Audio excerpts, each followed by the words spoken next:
ஈஷா யோகா மையம் அப்படிங்கிற ஒரு மர்ம தேசத்தை பற்றி தான் பேச போகிறோம். இந்த வீடியோவில் நம்ம என்ன பேச போகிறோம்னு கூட கேட்காம கமெண்ட்டில் பார்த்தீங்கன்னா, ஈஷா ஜக்கி வாசுதேவுடைய டிஜிட்டல் வாரியர்ஸ் எல்லாமே ஃபேக் ஐடி. அவங்களுடைய ப்ரொஃபைல் பிக்சர் இருக்காது. எங்கெங்க இருந்தோ பேசுவாங்க.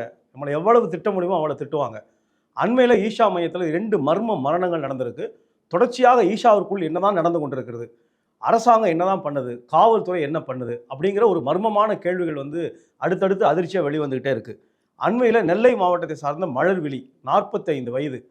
அங்கே மகளிருக்கான ஒரு கழிப்பறையில் அவங்க விஷம் குடித்து தற்கொலை செய்து கொண்டிருக்கிறார்கள் அப்படின்னு ஆலாந்துறை போலீஸ் ஸ்டேஷன் எஃப்ஐஆர் பதிவு பண்ணியிருக்கிறாங்க.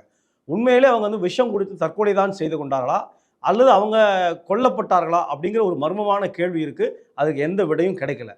கடந்த வாரம் விழுப்புரம் மாவட்டத்தை சார்ந்த கார்த்தி என்கிற 29 வயது இளைஞன் அவன் மரணமாக அவனுடைய பிணத்தை கண்டுபிடிச்சிருக்கிறாங்க.